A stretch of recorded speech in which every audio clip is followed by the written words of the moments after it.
Os Estatutos do Reino, as Bem-aventuranças, capítulo 5 do Evangelho de Mateus. Vou passar rapidamente, só para nós podermos nos localizar aqui em relação ao que nós estamos estudando. Conforme eu falei... Ah, legal, Thiago. Ainda bem que eu tenho um técnico bom aqui que me ajuda, hein? Vamos lá. O Zoom, assim, ficou melhor assim. Vamos lá. O Sermão da Montanha foi proferido para todos os seguidores de Jesus, tanto as multidões quanto os discípulos. Né? Quando alguém menciona que o Sermão da Montanha também são os estatutos do reino, é porque nós aprendemos que o Sermão da Montanha ele traz a menção de tudo aquilo que o Senhor Jesus ensinou, os ensinos do Senhor Jesus Cristo, né, para aqueles que passam a ser cidadãos do reino de Deus. Todos aqueles, né, que recebem o Senhor Jesus como seu Salvador. Então, por isso é chamado, além de Sermão da Montanha, também é chamado de Estatutos do Reino, porque é a partir daí que o Senhor Jesus ele começa a trazer toda a sua base doutrinária, toda a sua base de fé. E nós aprendemos que esses Estatutos do Reino, ou o Sermão da Montanha, ele traz advertências para todos, tanto para os crentes quanto para os descrentes. Tá? Então, vamos lá adiantando, para que a gente possa chegar mais adiante. Interessante a gente observar que o Evangelho de Mateus ele é dividido em 5 tópicos principais. E isso nos leva a pensar que ele se assemelha ao Pentateuco, os 5 livros da lei. Né? Nós sabemos que Mateus foi escrito aos judeus, portanto, ele faz uma comparação entre os ensinos do Senhor Jesus e os ensinos, né, e os livros que foram trazidos por Moisés, né? Apontando o Senhor Jesus como sendo quem? O profeta que foi prometido lá em Deuteronômio 18, de 15 a 19, conforme nós lemos semana passada. Então, quando nós estudamos o Sermão do Monte, precisamos ter uma visão geral, né, do seu conteúdo, de seu propósito, e nós fizemos isso na semana passada, assim, com bastante cautela, explicando a importância do Sermão do Monte, né, como sendo aquele texto que é considerado por muitos estudiosos como sendo o ápice da escritura humana, o ápice daquilo que foi escrito em toda a humanidade. Alguns estudiosos ou filósofos acreditam que não existe nada tão perfeito, nenhuma escritura tão completa quanto o Sermão da Montanha. Então, vamos lá. Ele serve de orientação, de padrão de vida e de fé. Tá? O Sermão da Montanha, ele apresenta um novo caminho contra o antigo caminho. Qual é o antigo caminho? A antiga aliança, né? O Antigo Testamento. Então, o Sermão do Monte, ele traz um novo caminho, que é a interpretação, né, genuína daquilo que foi trazido por Moisés por meio da antiga aliança, certo? Dando continuidade à pregação de João Batista, que pregava arrependimento, né? Arrependei-vos e crede, né? No Evangelho. Então, o Senhor Jesus ele dá continuidade também à pregação de João Batista, nós mencionamos semana passada, mas há algo que a gente precisa, irmãos, guardar em nosso coração, é que Jesus, quando ele traz essa interpretação pessoal, Jesus tem autoridade para isso, porque ele exerceu o ministério de profeta, né? Rei, profeta, sacerdote e juiz são os 4 ministérios de Cristo. Então, Jesus ele traz o espírito da lei contra a letra da lei. Nós sabemos que os religiosos judeus, os fariseus, os escribas, eles interpretavam a lei de maneira muito literal. Entretanto, Jesus ele traz uma interpretação da lei de acordo à orientação de Deus. Ou seja, Jesus não fica preso à letra da lei, mas à essência da lei, né? Isso nos mostra o seguinte, que nós também não conseguiremos jamais, de forma alguma, né, cumprir a lei com base em méritos. Nós dependemos da graça de Deus, dependemos do Espírito Santo para poder compreender e cumprir a lei. Tá? Falamos também semana passada que o Sermão da Montanha tem algumas interpretações. Alguns interpretam o Sermão da Montanha como sendo evangelho social. Ou seja, o evangelho vai sendo pregado, as pessoas vão aceitando a Jesus, e um dia Jesus volta, né, para encontrar essa terra já transformada pelo evangelho, por meio do Sermão da Montanha, por meio da mensagem da salvação. Só que a gente, quando olha para a realidade da vida, a gente percebe outras coisas, né? 2 guerras mundiais se levantaram, morte, terrorismo, peste, enfermidade. A gente percebe que a coisa não é bem assim, tá? A gente percebe que o mundo vai de mal a pior. Então, vamos lá. Outros interpretam o Sermão da Montanha como a elaboração de Cristo em relação aos 10 mandamentos. A maneira com que Jesus interpreta os 10 mandamentos, ele desenvolve essa interpretação por meio do Sermão da Montanha. Olha só a profundidade desse texto, né, do texto que nós estamos estudando, e a importância dele. Então, alguns elaboram, né, que alguns compreendem que os 10 mandamentos são a elaboração, que o Sermão da Montanha é uma elaboração dos 10 mandamentos, é uma reinterpretação da lei mosaica apresentada por Cristo. Alguns acreditam, irmãos, que o Sermão da Montanha só vai ser vivenciado na sua essência, né? Os estudiosos liberais compreendem que o Sermão do Monte é a totalidade do Evangelho, ou seja, se você não tiver acesso nenhum à Bíblia, se você tiver acesso apenas ao Sermão da Montanha, você pode ser salvo, desde que você cumpra tudo aquilo que está no Sermão da Montanha. Mas a gente apontou que isso é um erro teológico muito grande, de interpretação, porque o Sermão da Montanha, de fato, ele é muito importante, mas ele não é a essência daquilo que, de fato, prega o Evangelho. Ainda falta algo. Nós precisamos aceitar o sacrifício, a morte e a ressurreição do Senhor Jesus para que o Evangelho se torne completo. Então, por mais que o Sermão da Montanha seja importante, ele não é autossuficiente, né? As coisas precisam acontecer de maneira colaborativa, né? Algo um vai acrescentando no outro. Então, o Sermão da Montanha é o estatuto do reino, mas tem que ser compreendido dentro do sacrifício, da morte, da ressurreição do Senhor Jesus. Alguns compreendem que o Sermão da Montanha é a lei de Jesus. Existem aqueles que creem que o Sermão da Montanha só vai ser vivenciado depois da volta de Cristo. Outros acreditam que isso só vai acontecer no milênio. Nós compreendemos que o Sermão da Montanha é um manifesto, né? O que é um manifesto? O manifesto é o seguinte, é aquilo que Jesus tem para apresentar para o seu povo. Então, o Sermão da Montanha é o seguinte, é um manifesto. Aquilo são as leis, é a estrutura da mensagem que o Senhor Jesus traz para a sua igreja. Então, deve ser vivenciado hoje. Logicamente, que a gente não vai conseguir, né, cumprir na íntegra, 100% tudo aquilo que o Sermão da Montanha nos apresenta, mas é nosso desafio buscar essa perfeição, conforme nós vamos ver ainda hoje. Então, ele é a plataforma que o Messias traz para introduzir seu reino celestial aqui na Terra. É a plataforma de Cristo. É a essência daquilo que Jesus prega, você encontra ali no Sermão da Montanha. Então, faça essa leitura, irmãos, com muita cautela, com muito cuidado, com muito amor, né, porque ele serve, né, para quebrar paradigmas, serve como balizador, para que a gente possa viver de uma maneira que possa agradar o coração de Deus na íntegra, né, buscando, de fato, uma vida cristã que agrade o coração de Deus. E é interessante lembrar que, diferente de outras partes da Bíblia, como das cartas paulinas, né, do próprio Evangelho, onde quem narra são os evangelistas, o Sermão da Montanha é narrativa do próprio Cristo. São palavras do Senhor Jesus. Então, eles transcreveram exatamente aquilo que Jesus trouxe, aquilo que Jesus falou. É palavra de Cristo. Não foi escrita por ele, mas foi transcrita de acordo com a sua fala, né? Então, é palavra do próprio Senhor Jesus. Isso a gente deve levar em consideração. Muito bem.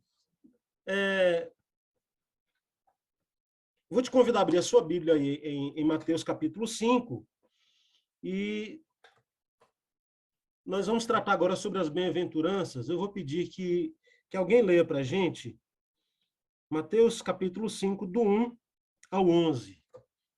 Isabel, você consegue ler para a gente, Isabel? Mateus 5, de 1 a 11? Sim, pastor. Eu tem aqui, ó. Tá aqui. Você consegue ler aqui na tela? Eu vou ler na minha Bíblia, porque a tela está muito aberta e tem algumas palavras que estão cortadas. Tá, tudo bem. Mas eu vou ler na Bíblia. Estou com a Bíblia aberta. Ótimo. Do 1 a 11. Jesus, vendo a multidão, subiu a um monte E, assentando-se, aproximaram-se dele os seus discípulos. E, abrindo a sua boca, os ensinava, dizendo: Bem-aventurados os pobres de espírito, porque deles é o reino dos céus. Bem-aventurados os que choram, porque eles serão consolados. Bem-aventurados os mansos, porque eles herdarão a terra. Bem-aventurados os que têm fome e sede de justiça, porque eles serão fartos. Bem-aventurados misericordiosos, porque eles alcançarão misericórdia. Bem-aventurados limpos de coração, porque eles verão a Deus. Bem-aventurados pacificadores, porque eles serão chamados filhos de Deus. Bem-aventurados que sofrem perseguição por causa da justiça, porque deles é o reino dos céus. Bem-aventurados sois vós, quando vos injuriarem e perseguirem, e mentindo, disserem todo mal contra mim, contra vós por minha causa. Amém, amém. Muito bem. Então, o Sermão do Monte ele já nos apresenta as bem-aventuranças, que é um termo grego chamado Macários, e conforme nós falamos semana passada, é um termo que descreve, é um termo que define a palavra felicidade, né? Um estado de espírito de felicidade. Mas é uma felicidade diferente, irmãos, porque é uma felicidade que, mesmo diante do momento de tribulação, ela alcança os nossos corações. Mesmo diante da dificuldade, mesmo diante do Covid, mesmo diante do luto, essa felicidade permanece. Então, é uma felicidade divina que ela contrasta com a felicidade que o mundo oferece. Porque a felicidade do mundo, ela varia de acordo com o estado de espírito da pessoa. Tá tudo bem, a pessoa está feliz. Alguma coisa mudou, as pessoas já sentem aquela insatisfação, aquela angústia, aquele peso. Mas essa felicidade que o Senhor Jesus oferece, ele menciona no termo bem-aventurado, é algo que vem de Deus. Apesar da dor, do sofrimento, né, a gente tem essa felicidade, essa paz, essa tranquilidade que nos dá equilíbrio. Eu mencionei semana passada que quando a gente vai no velório de uma pessoa que tem o temor de Deus, né, de um servo, você percebe a choro, a tristeza, a saudade, mas há um consolo. Você percebe que aquela pessoa tem um equilíbrio, né? É essa felicidade que está ali plantada, arraigada no seu coração, né? Que mesmo diante da dor e do sofrimento, né? Ela permanece firme no nosso coração. Então, ela não se origina em causas circunstanciais, tá? Ela é algo que vem do Espírito Santo para as nossas vidas. Então, a bem-aventurança ou felicidade prometida por Jesus é alegria permanente, independente das circunstâncias, vem do nosso interior, mas por obra e ação do Espírito Santo. Portanto, é fruto do Espírito. O que é o fruto do Espírito? É aquilo que o Espírito Santo gera, produz em nós. E a felicidade é também um fruto do Espírito. Porque é o Espírito Santo quem gera em nós essa felicidade. Então, bem-aventurado é alguém feliz com a felicidade celeste. Mesmo na tristeza, não se entristece. E aí entra a pergunta. Você tem experimentado essa satisfação interna? Você pode dar algum testemunho de algo na tua vida, de alguma situação que você vivenciou e pôde perceber que há algo diferente da parte de Deus na tua vida? Se tem, quiser compartilhar com a gente, o momento é esse. Eu até agradeço, porque eu quero fazer esse bate-bola com vocês, porque vocês perceberam que minha garganta não está das melhores, né? Então, eu quero estar trocando com vocês aqui algumas informações para a gente poder desenvolver de uma maneira mais didática. Você reconhece que a verdadeira felicidade ela independe das circunstâncias? Ou você se abala com circunstâncias ainda? Como é que funciona a tua vida e o teu coração nesse momento?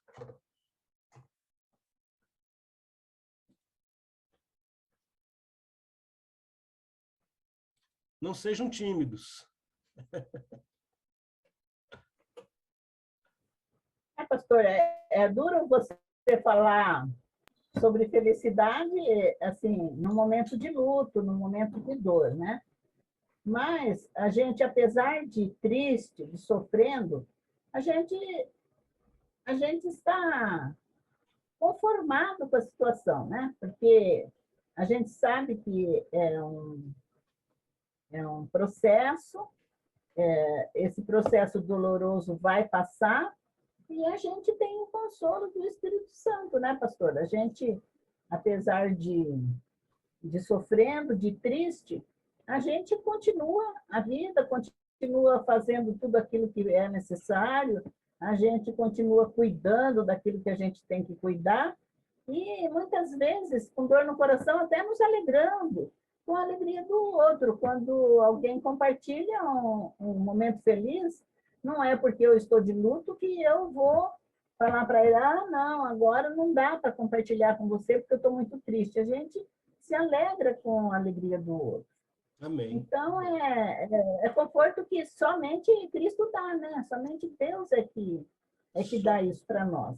E a gente sabe que, apesar de doloroso, isso vai se acalmar no nosso coração, isso vai passar. Né? Ô, Isabel, eu vou te pedir para ler esse slide aqui para mim. Você consegue ler? Espera aí que eu acho que... Espera aí que eu vou afastar aqui. Sim. Bem-aventurado é uma expressão que inclui bem-estar espiritual, certeza da aprovação de Deus e da salvação eterna. Bem-aventurado é aquele que já se curvou sob o domínio do Rei Jesus. Olha só que interessante, né? É a certeza da aprovação de Deus da salvação eterna. Irmãos, pode cair o mundo, pode desabar, pode vir terremoto, maremoto, pode vir peste, pode vir dificuldade, pode vir guerra, mas o verdadeiro bem-aventurado, o verdadeiro significado é aquela certeza da aprovação de Deus. Tudo pode se abalar, mas a nossa fé no Senhor está firmada. Aquele que já se curvou ao Senhor Jesus está sujeito ao domínio do Senhor Jesus, sabe de fato o que é isso. O povo lá do mundo não entende essas coisas. Quando a gente fala, acha que a gente está louco. Mas o bem-aventurado, o Macários verdadeiro é esse daí. É aquele que já se curvou sob o domínio do Senhor Jesus. Então vamos lá. Entrando agora nas bem-aventuranças, diz assim: bem-aventurados os humildes de espírito, porque deles é o reino dos céus.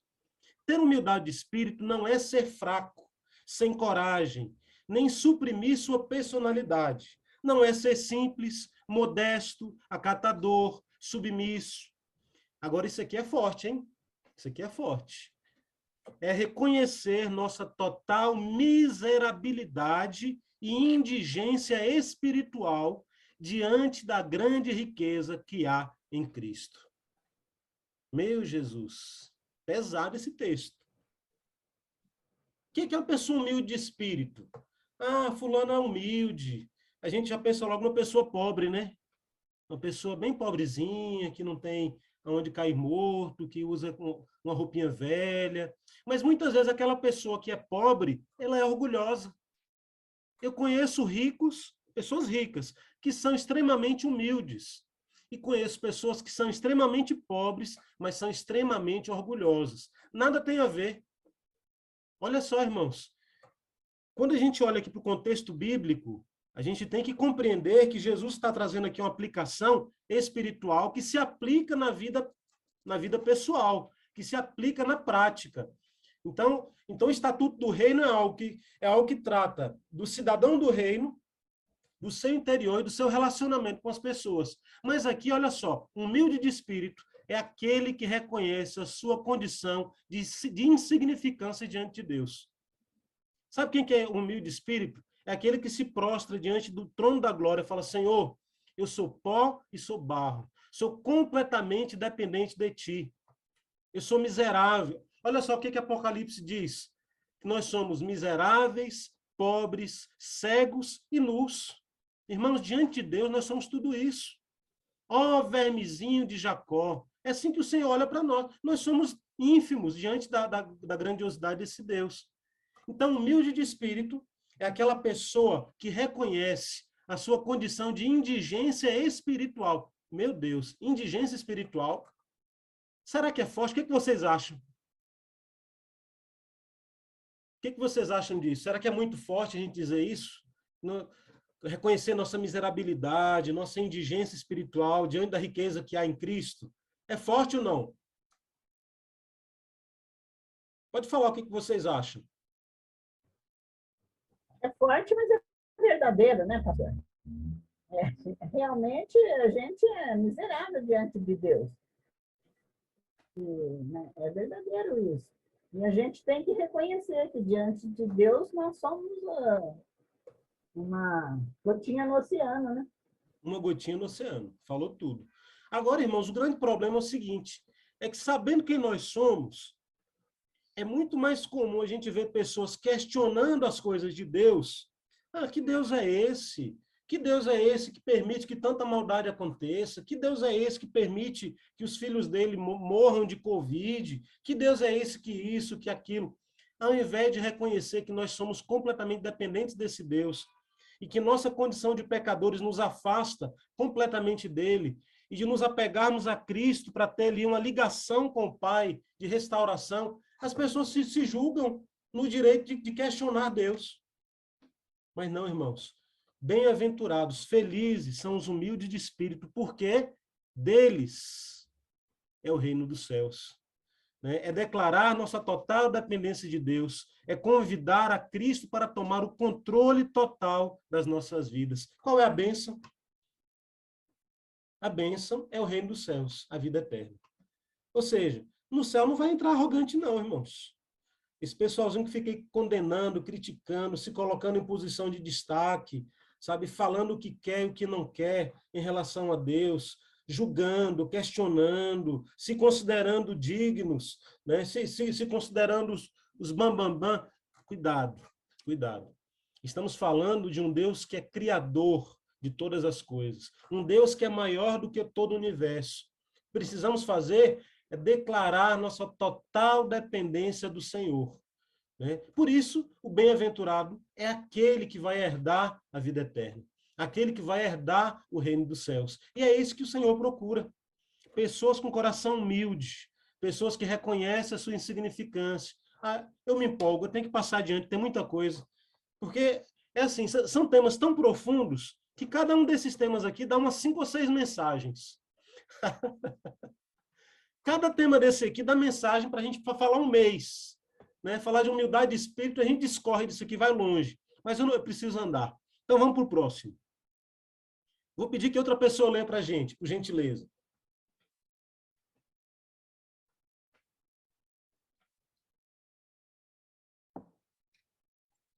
Quem consegue ler?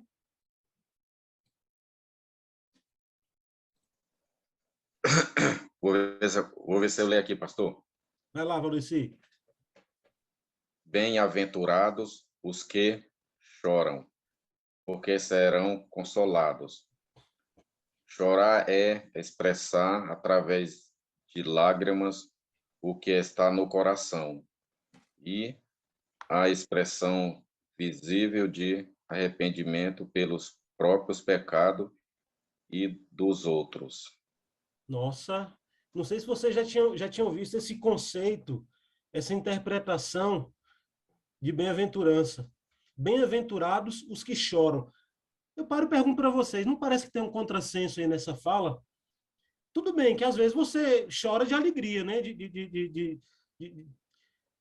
Às vezes acontece uma coisa tão engraçada que você chora de tanto rir. Eu já chorei de tanto rir algumas vezes já. Eu sou besta para rir. Mas olha só, o texto está dizendo: felizes os que choram. Será que é possível ser feliz chorando? Ele diz: porque serão consolados. Chorar é expressar através de lágrimas o que está no coração. Todo mundo sabe o que é chorar. O próprio Jesus chorou quando ele chegou em Jerusalém e viu, né? Jerusalém, Jerusalém, você, né, que matou os profetas, né? Olha só, Jerusalém, eu queria ser como uma galinha para poder proteger você com os pintinhos. Jesus chorou. Jesus chorou em algumas situações. É a expressão visível do arrependimento pelos próprios pecados. Mas olha só o que o Sermão da Montanha está dizendo, irmãos.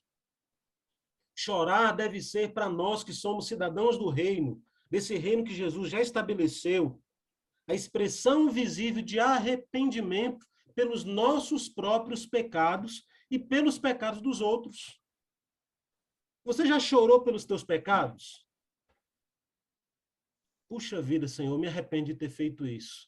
Mas me arrependo a ponto de chorar, Senhor, eu reconheço que essas atitudes que eu tenho tomado desagradam o teu coração. E isso te constranger até o ponto de você chegar a chorar.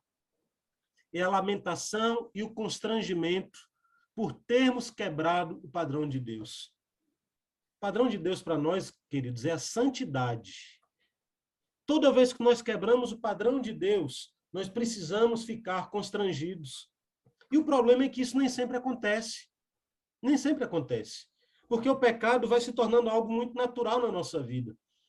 E a gente vai perdendo esse constrangimento. Mas precisamos pedir ao Espírito Santo que nos traga constrangimento pelo pecado. Que o pecado possa despertar em nós o choro do arrependimento. E quando isso passar a se tornar uma realidade na nossa vida, esse choro pelo constrangimento precisa também ser pelos irmãos, pelo próximo. Você vê o irmão pecando, ao invés de apontar o dedo, jogar uma pedra, é você chorar pela vida dele que está em pecado. Fala, meu Deus, essa pessoa está cega, Senhor. Tem misericórdia dela, Pai. Visita esse coração, visita essa vida. Bem-aventurados que choram é a admissão diante de Deus que pecamos e nos arrependemos. É o pranto de simpatia, de sensibilidade e de compaixão pela necessidade dos outros e por sua queda espiritual. Sabe quando você olha para a pessoa e vê a pessoa sofrendo e você se condói, né? Você fica condoído, você fica entristecido, né? Pelo sofrimento daquela pessoa. Irmãos, a gente está perdendo isso. Esse mundo está tão cruel, né, que a gente está ficando meio calejado, sabe? Eu falo por mim. E muitas vezes a gente não sente mais a dor do outro. Mas precisamos clamar ao Senhor. Porque quando a gente vê que alguém está ali numa queda espiritual, a gente precisa se mover para tentar proporcionar para essa pessoa algo que possa gerar vida. Se você não tem essa compaixão pela necessidade do outro, pela salvação do outro, vai faltar no teu coração esse desejo de que essa pessoa seja resgatada por Cristo. Mas qual é a maior de todas as bênçãos? É saber que nós seremos consolados. Apocalipse 21:4 diz que o Senhor enxugará dos nossos olhos toda a lágrima. Amém? Você alguma vez já se entristeceu por alguém, pelo sofrimento de outro, a ponto de chorar? Ficar condoído assim, com o sofrimento de alguém, pela tristeza, pela dificuldade, pela situação que essa pessoa está vivendo, a ponto de chorar? Se isso já aconteceu, eu quero te dizer que isso está sendo gerado na tua vida pelo Espírito Santo. Porque o ser humano por si só, ele é duro, ele só pensa em si, ele é egoísta.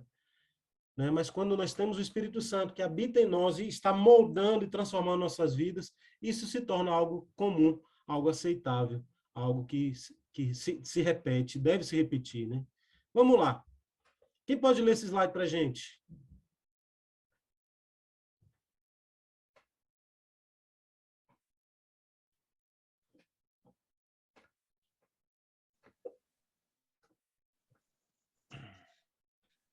Vou ler, pastor, ver se eu consigo aqui. Bem-aventurados os mansos, porque herdarão a terra. Manso é aquele que entrega seus direitos a Deus e entregar tudo o que somos, tudo o que temos, tudo o que fazemos a Deus. Mansidão é considerar tudo o que temos como... Só um minutinho que fechou aqui a tela um pouco. Mansidão é considerar tudo o que temos como sendo emprestados por Deus e se considerar como mordomo a serviço de Deus, cuidando das incumbências que Ele nos deu. Mansidão é uma maneira de reagir diante das circunstâncias adversas, demonstrando que não perdemos nada, nem nossas alegrias, nem nossas energias. Deus é soberano e controla todas as coisas. Nossa recompensa é herdar a terra. a nova terra, com justiça e paz. Amém. Irmãos, eu confesso para vocês que eu fiquei meio chocado, não chocado, mas fiquei meio em questionamento em relação à interpretação que o autor traz em relação à bem-aventurança da mansidão. Bem-aventurados os mansos. Porque a primeira coisa que a gente vem à mente quando fala de mansidão é uma pessoa branda, né? Uma pessoa que não entra em discórdia com alguém, que é uma pessoa que não briga, é uma pessoa tranquila. Mas quando você mergulha a fundo, né, no termo Macário, nas bem-aventuranças, você percebe que é algo que vai muito além de simplesmente não brigar. É alguém que considera Deus como Senhor da sua vida. E, portanto, não se apega às coisas materiais, não briga, não guerreia por nada daquilo que é deste mundo. A palavra é clara quando ela diz o seguinte, que o amor ao dinheiro é a raiz de todos os males. Por causa dos bens, as pessoas matam, as pessoas enganam, as pessoas mentem, passam por cima das outras, são traiçoeiras, né? Acontece de tudo. Por causa do quê? Do amor ao dinheiro. Mas aquela pessoa que tem mansidão no seu coração, que ela reconhece e entrega todos os seus direitos para Deus, se torna uma pessoa branda, uma pessoa mansa, uma pessoa que não vai entrar em discórdia. Ela se torna um mordomo a serviço de Deus, cuidando das incumbências que ele nos deu. Portanto, tempo atrás estava lendo um livro, né, e o pastor ele menciona que ele estava indo para a igreja e aí no meio do caminho bateram no carro dele. Aí ele desceu do carro e falou, olha, se fosse alguns anos atrás eu teria brigado com a pessoa, falado um monte de coisa para ela, mas hoje eu entendo que tudo que eu tenho é de Deus. Então ele desceu do carro com toda a mansidão, foi lá resolver a situação e foi embora. E quando chegou em casa, ele orou, falou, Senhor, eu te agradeço porque o, eu não me lembro exatamente as palavras que ele utilizou, mas a ênfase é o seguinte, de que aquele carro, entendeu, que foi batido, não foi o seu carro, mas foi o carro de Deus, né, que ele toma posse, né, o carro de Deus que ele administra. Senhor, bateram no seu carro, né, é mais ou menos isso, ou seja, ele reconhece, né, que todas as coisas que estão nas suas mãos pertencem ao Senhor. Então, quando você administra a sua casa, alguma coisa deu errada, é a casa de Deus. Quando você cuida dos seus filhos, surgiu uma situação difícil com o teu filho, é o filho que Deus te deu, mas ele pertence ao Senhor. A Bíblia diz que a herança do Senhor são os filhos, fruto do ventre do seu galardão. Então, o manso é aquele que entrega todos os seus direitos, todas as suas posses para Deus. Ele é um mordomo a serviço do reino. Então, quando a gente vive nessa dimensão, e olha só como o Sermão da Montanha, ele se aprofunda, irmãos. Ele vai no profundo, ele vai no recôndito, né? Porque quando você passa tudo para Deus, fala, Deus, é teu, está nas tuas mãos. O que acontecer nessa situação ou naquela, foi por tua permissão e o Senhor vai dar o suporte, o Senhor vai resolver. Então, mansidão, irmãos, é uma maneira de reagir diante das circunstâncias adversas, demonstrando que não perdemos nada. Por quê? Porque não temos nada. Tudo é de Deus. Nem nossas energias, né? Nem nossa paciência, nem nossa paz. Tudo pertence ao Senhor. Então, bem-aventurado é o manso, bem-aventurados os mansos, porque eles herdarão a terra. Né? Deus é soberano e controla todas as coisas. Quando nós reconhecemos isso, nós nos tornamos pessoas mais mansas, né? E aceitamos tudo aquilo que vem como sendo da parte do Senhor. Bom, mas aí eu abro para vocês e pergunto, alguma vez vocês já ouviram essa interpretação sobre a bem-aventurança da mansidão ou não? Pode falar. Como que você interpretava, como que você entendia o que era o manso? Era isso mesmo? É novidade para você? Você concorda? Não enxerga assim? Pode falar, irmãos. Aqui é escola bíblica para a gente conversar mesmo.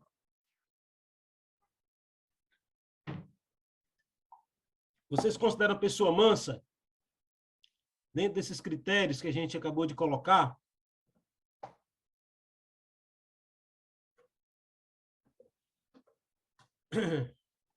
Todo mundo tímido. Eu estou olhando para vocês daqui.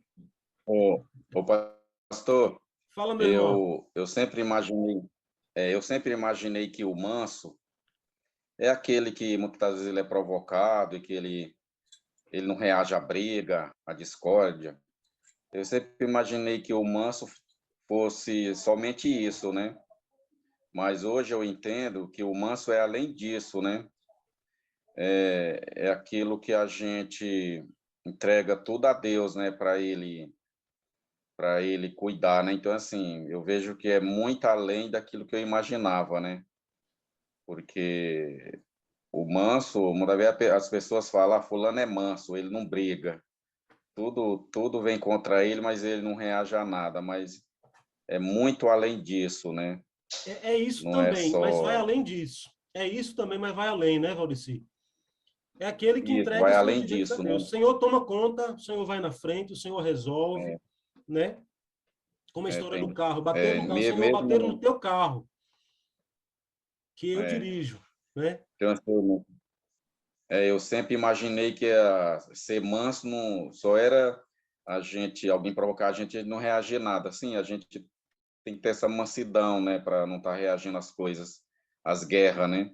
Mas é muito além disso, é entregar tudo na mão de Deus na hora de alguns conflitos, né? É muito além Exatamente. daquilo que eu imaginava.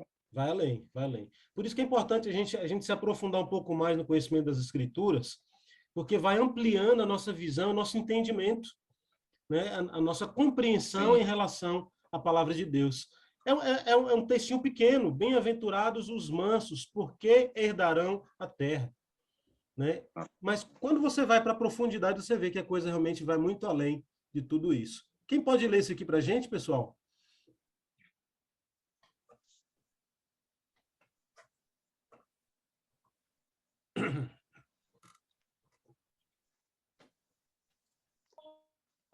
Alguém Vou ler, consegue ler vai. esses? Oi? Bem-aventurados que têm sede e fome de justiça, porque serão fartos. Têm fome e sede de justiça aqueles que desejam ardentemente o triunfo final de Deus contra o mal. Amém. É o triunfo, né? Mar, aí eu pergunto para você e para os irmãos, né? A gente, quando fala fome e sede de justiça, a primeira coisa que vem na nossa mente é justiça para aquilo que é do nosso interesse, né? Ou para aquilo que a gente considera, né, que está fora do nosso contexto, né? Ah, puxa vida, que injustiça que estão cometendo com os aposentados. Ah, que injustiça que estão cometendo com as crianças. Que injustiça social. A gente tem logo essa ideia. E está ligado, claro, né? A fome e sede de justiça é por tudo. Mas quando Jesus ele menciona aqui no Sermão da Montanha, ele fala sobre o desejo ardente que nós devemos ter pelo triunfo final de Deus contra o mal. Por quê? Porque é o seguinte, ainda que você crie uma ONG para defender, por exemplo, que os direitos dos menores abandonados, amém, ótimo, faça essa ONG, você vai abençoar os menores abandonados e tal. E eu pergunto, vai resolver o problema da humanidade? Não, você vai fazer a sua parte. Mas o problema da humanidade está muito além de tudo isso. Mas quando a gente tem fome e sede de justiça e coloca isso diante de Deus, a gente precisa compreender que a resposta completa e definitiva vem dos céus. Então, o, a bem-aventurança da fome e da sede de justiça, ela está ligada ao estabelecimento pleno do reino de Deus aqui na terra. Né? Então, aquele que tem fome de justiça é aquele que anseia, né, que eles próprios sejam transformados para agir sempre de forma justa e reta.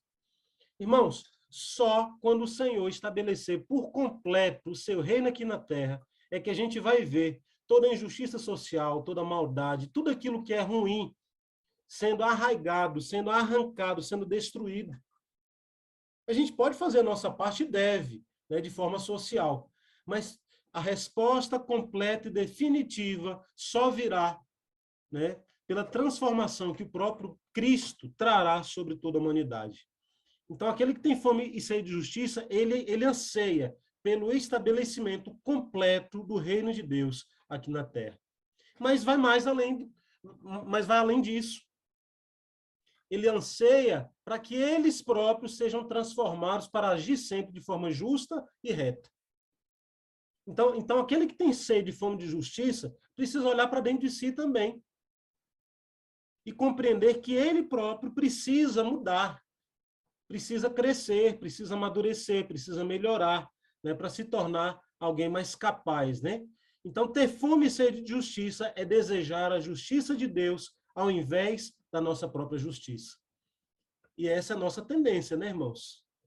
A nossa tendência é essa, buscar a nossa própria justiça. Só que a nossa justiça, ela vai ser tão falha quanto os nossos valores, né? A gente é falho, a nossa justiça é falha. Só a justiça de Deus vai ser plena, vai ser completa e vai ser perfeita.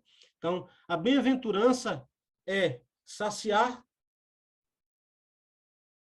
A bem-aventurança é ser saciado, ser farto, é sermos justificados através de Jesus Cristo. Então, essa bem-aventurança da fome, da sede da justiça, ela se aplica no mundo como um todo e se aplica também em nós, de maneira pessoal. E a gente só vai ser completamente saciado quando formos justificados através de Jesus Cristo. Mas a boa notícia é que todo aquele que recebe o Senhor Jesus como seu único e suficiente Salvador, ele já é justificado automaticamente, porque o sangue de Jesus nos purifica de todo pecado. E nós já fomos considerados justos aos olhos de Deus. Então, a bem-aventurança é ser saciado, é ser farto, é ser justificado através de Jesus Cristo. Amém? Então, vamos lá.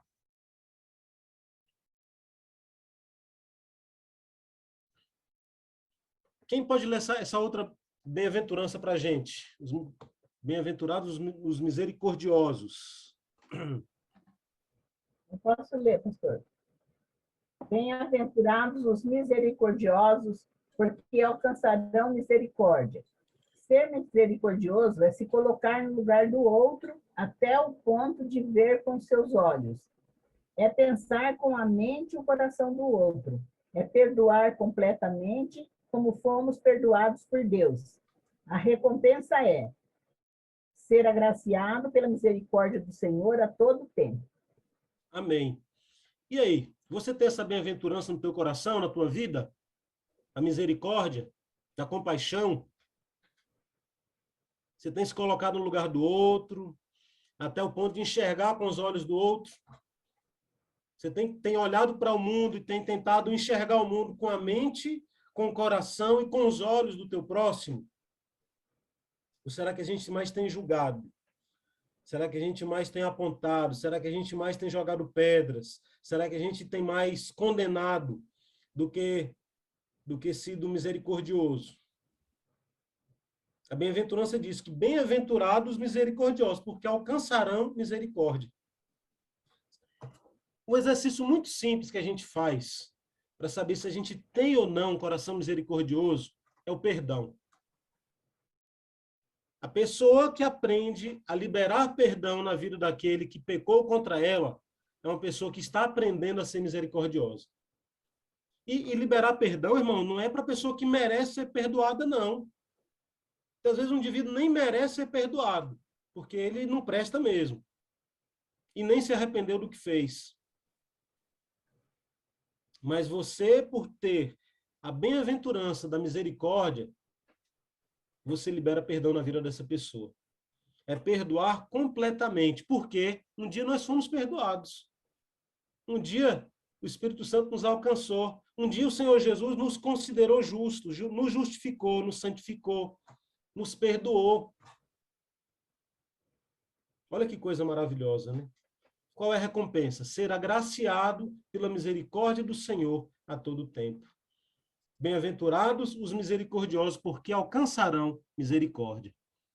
Vamos lá. Bem-aventurados os limpos de coração, porque verão a Deus. Ser limpo de coração não tem nada a ver com pureza cerimonial, moral, nem com a pureza adquirida.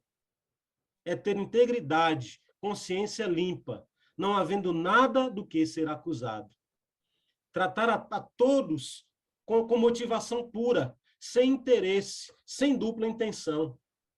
Olha que coisa interessante. Bem-aventurados limpos de coração, porque verão a Deus. Eu não sei vocês, não sei vocês se já tiveram experiência de conviver com pessoas interesseiras. Alguém já conviveu com gente interesseira? Já? Que está perto de você só querendo se beneficiar de alguma forma? Se alguém quiser falar, pode falar, irmãos. Se alguém quiser dar algum exemplo rápido e tal, pode falar. É fácil viver com pessoa interesseira? Você percebe quando a pessoa é interesseira, que está se aproximando de você, só com interesse, só com segundas intenções. Você consegue perceber isso? Tem gente que não consegue. Tem gente que é muito, como é que eu posso dizer? Não percebe. Tem gente que não percebe. Eu percebo. Eu tenho um tino muito grande. Muito grande. E muitas vezes é um interesse que não é nem financeiro. É um interesse, sei lá, de tantas formas, né? A Bíblia diz que bem-aventurados são os limpos de coração. Né? Então, que tenhamos, irmãos, um coração íntegro, uma consciência limpa, não havendo nada do que ser acusado. É isso que Deus espera de nós. Que a gente tenha amizades sinceras, não buscando o que o outro pode proporcionar. Eu vou confessar para vocês que logo que eu me mudei aqui para a Zona Norte de São Paulo, eu comecei a frequentar uma igreja evangélica e gostei da igreja, achei a igreja bem legal. E aí eu conversei com o pastor, falou, pastor, eu gostaria de marcar um dia para conversar com o irmão, para conhecer melhor a igreja, a visão da igreja, a linha de trabalho da igreja, né? Aí ele parou, me olhou assim de cima até embaixo, falou assim, você trabalha com o quê?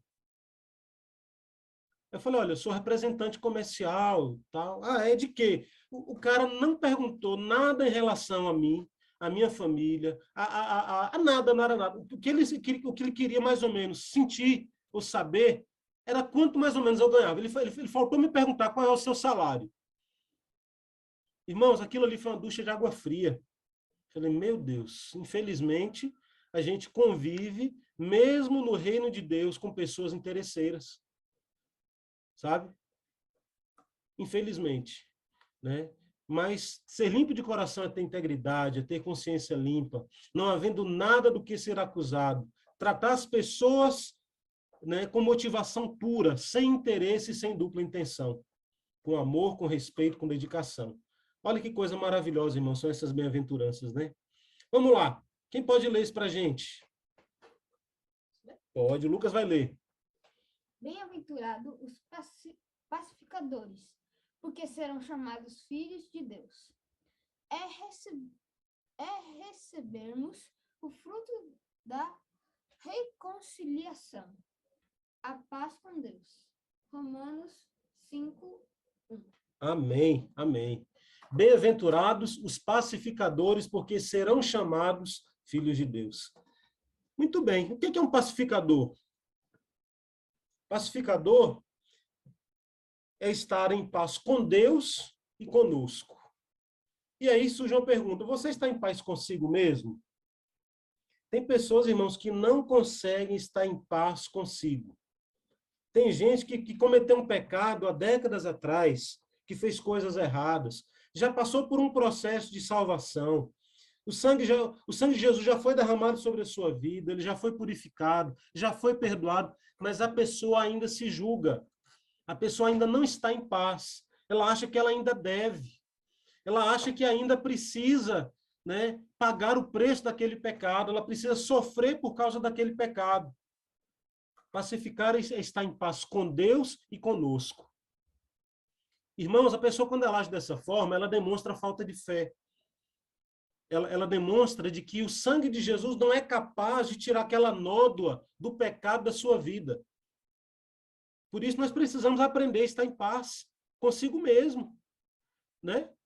Ser pacificador é ser promotor da paz entre os homens e da paz entre os homens e Deus. E eu complemento. E a paz conosco mesmo.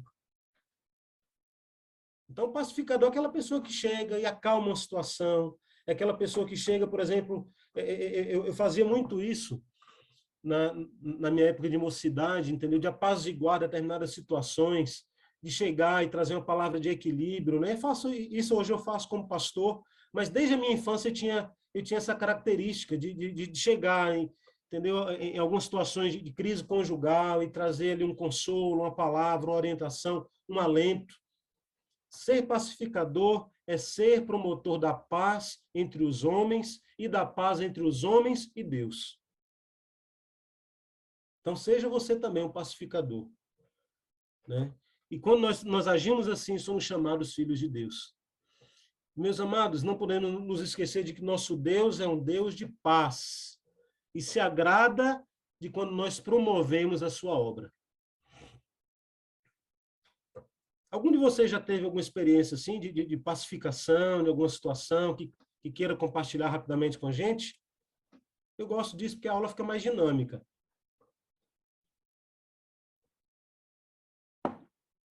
Chegar no ambiente, está todo mundo ali em guerra, em pé de guerra, e você chegar com a palavra ali de tranquilidade, acalmar os corações. Já teve alguém assim, não?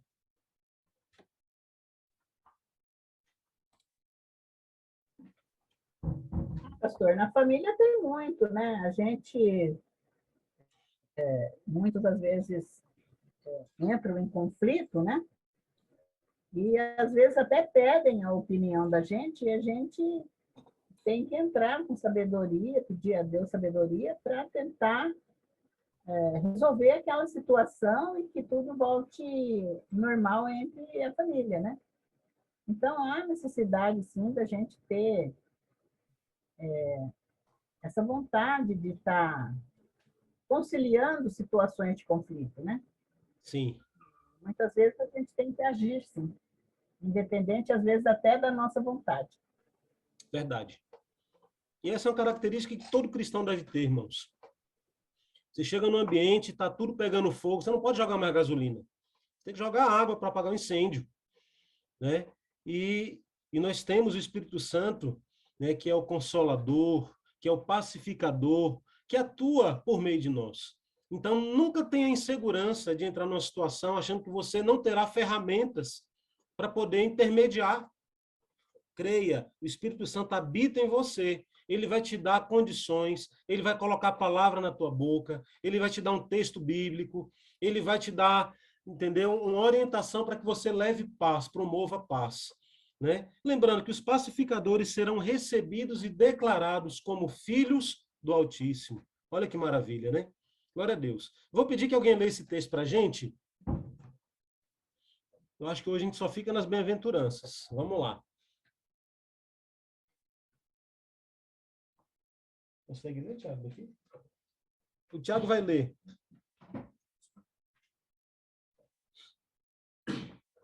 Mateus 5, de 10 a 12. Bem-aventurados os que sofrem perseguição por causa da justiça, porque deles é o reino dos céus. Bem-aventurados sois vós, quando vos injuriarem e perseguirem e, mentindo, disserem todo mal contra vós por minha causa. Exultai e alegrai-vos, porque é grande o vosso galardão nos céus, porque assim perseguiram os profetas que foram antes de vós. Nossa, esse texto é difícil, hein? Felizes os que sofrem perseguição por causa da justiça. E aí? Você se sente feliz quando é perseguido? É por isso que alguns falam que esse texto do Sermão da Montanha só pode ser vivenciado na íntegra depois da volta de Jesus. Alguns questionam isso. Ah, não, só quando Jesus voltar, só no período do milênio, que nós vamos poder vivenciar esse texto na íntegra.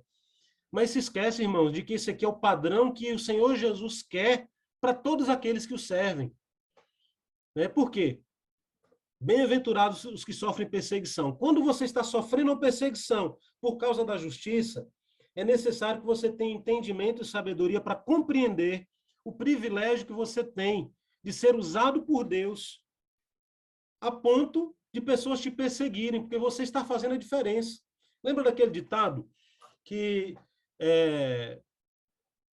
árvore que não produz fruto não leva pedra, não leva pedrada? O cara só joga pedra em árvore que tem fruto para derrubar o fruto, né? Então a perseguição vem, mas vem em cima daqueles que promovem, né, o reino de Deus, daqueles que se dedicam. Vamos ver um pouco mais aqui. Olha só. Quando nossa conduta for tão justa e reta como foi a do Senhor Jesus, o mundo não nos suportará. Seremos perseguidos por dois motivos. por causa da justiça e por causa de Jesus. São dois motivos que fazem com que a gente seja perseguido. E o mundo vai nos perseguir. Por dois motivos. Por causa da justiça. Porque o cristão não se deixa corromper, irmãos. Você chega num lugar, num ambiente, está todo mundo acostumado a fazer falcatrua ali. A desviar dinheiro, a levar objetos do trabalho para casa, sabe? A roubar, a mentir, a enrolar, a falar mal um do outro. O cristão chega e o padrão que ele deve demonstrar é um padrão de santidade. Ele chega naquele ambiente, ele não se deixa corromper. Então ele vai ser perseguido por causa da sua justiça. Fala, chegou o santinho, chegou o santarrão, né? Porque as pessoas ficam constrangidas, porque elas estão acostumadas a viver no pecado. Então, quando você chega e demonstra um padrão de santidade, de justiça, você passa a ser perseguido. Passa a ser perseguido. E outro motivo é por causa de Jesus, porque quando você começa a pregar o evangelho genuíno, confronta as pessoas. Isso machuca, isso incomoda. Então, aí vem a perseguição. E não é fácil. Tal justiça só surge em nossas vidas quando somos discípulos verdadeiros de Jesus. Tem muita gente, irmãos, que se deixa contaminar. Tem muita gente que se deixa levar. Mas o discípulo verdadeiro do Senhor Jesus não se deixa contaminar, né? Então, vamos lá. Quem pode ler isso aqui para a gente?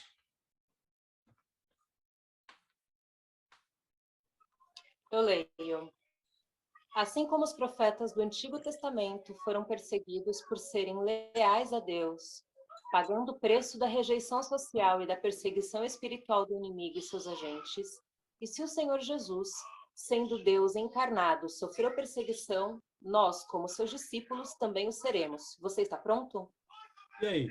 Você está pronto para ser perseguido? Está pronto para ser lançado nas arenas, para ser devorado por leões? Para ser partido ao meio, como foi o profeta Isaías? Para ser preso, achincalhado? Irmãos, esse evangelho é duro. Não é o evangelho das benesses, não, de dar 1.000 e ganhar 10.000, não. Esse é o evangelho da verdade. É o evangelho que trata, né, da necessidade de pagar o preço da rejeição social e da perseguição espiritual do inimigo e dos seus agentes, que são aqueles que vêm em nome do inimigo. O pessoal disse que quando o diabo não vai, ele manda alguém no lugar dele, né? E tem muitos agentes dele por aí, perseguindo aqueles que se dispõem a fazer a obra do Senhor. Se você não está pronto, prepare-se. E vivemos dias maus. Você pode continuar lendo para a gente, Maísa, por gentileza? Aproveitar o silêncio das crianças. Vamos lá, peraí. Jesus inicia sua fala no Sermão do Monte, anunciando o reino dos céus como dádiva. Enfrentar as provações da vida com suas perseguições não enfraquece nossa fé, desde que sejamos cidadãos do reino. Você já está dentro desse reino? Cristo é seu rei? As características do cidadão do reino não podem ser deixadas de lado, esperando que sejam válidas apenas para o futuro. E aí, só depois que Jesus vier e voltar, que estabelecer o reino dele, é que a gente de fato vai ser um cidadão do reino dos céus? Ou será que nós já estamos dentro desse reino? Já somos cidadãos celestiais? Não, irmão, nós já somos. Jesus já iniciou, já instituiu o seu reino. E nós já fazemos parte desse reino. Portanto, já somos cidadãos do reino dos céus. Dessa forma, todos esses padrões de moral, de ética, de conduta, de vida espiritual que Jesus traz por meio do Sermão da Montanha, né, e do Novo Testamento, assim como também do Antigo Testamento, servem para nós ainda hoje. São válidas não apenas para o futuro, mas para o hoje também. Então, vamos lá. Quais são as características do cidadão do reino dos céus? Né? O que elas descrevem? Descreve sua condição interior como súdito do rei. É algo que nasce aqui, ó, dentro do coração de cada um de nós. Eu sou brasileiro, eu sou espanhol, eu sou americano, eu sou francês. Não importa a tua nacionalidade. Né? O reino de Deus é um reino universal. Todo aquele que aceita o Senhor Jesus, ele guarda em seu interior a carteirinha de súdito, a identidade de súdito do rei. né? Tais características do cidadão nos prometem bênçãos celestiais e espirituais, mas para recebê-las, devemos compreendê-las e aplicá-las em nossa vida, observando o desafio de viver no padrão de Deus. Não é fácil viver no padrão de Deus, mas é nosso desafio buscar a cada dia, né, o padrão do Senhor. Será que a gente consegue alcançar esse padrão de Deus aqui neste mundo? Será que se a gente se esforçar bastante, a gente vai conseguir alcançar? Nunca conseguiremos alcançar o padrão divino por nossas forças ou por nosso mérito. Somos totalmente dependentes da graça que se manifesta pela obra da cruz e se revela pelo mover do Espírito Santo em nós. Isabel, Valdeci, Maísa, Tiago, Lucas, Suzana, nenhum de nós, Francisca, nenhum de nós vai jamais alcançar o padrão divino para as nossas vidas com a força do nosso braço, com o nosso próprio mérito. É uma ação conjunta, irmãos, conjunta, entre o nosso querer e o manifestado poder de Deus. Não é só o Espírito Santo, mas também não somos só nós, é uma ação conjunta. Né? Você faz a tua parte, o Espírito Santo te fortalece. Você decide e o Espírito Santo te adestra as tuas mãos, te capacita. Então, é uma força conjunta que vai fazer de nós pessoas que vivem na dimensão, né, desse reino de Deus. Então, bem-aventurado é aquele que está aberto à ação do Espírito Santo, que nos qualifica para e prepara para sermos cidadãos do reino. Amém, queridos? Meus irmãos, essa foi só a primeira parte. Foi só a primeira parte do Sermão da Montanha, as bem-aventuranças e a questão do cidadão do reino. Tá? Eu vou interromper aqui a nossa publicação e dizer o seguinte: capítulo 5 ainda continua. Temos aqui os discípulos, que são sal da terra e a luz do mundo, né? Temos aqui a passagem que diz que Jesus não veio para revogar a lei, mas para cumprir, para daí nós podermos finalizar o capítulo 5 do Evangelho de Mateus, que é um capítulo grande. Então, nós ficamos hoje aqui nas bem-aventuranças e no entendimento de que nós somos cidadãos do reino dos céus, para a glória do Senhor. E precisamos viver de tal forma.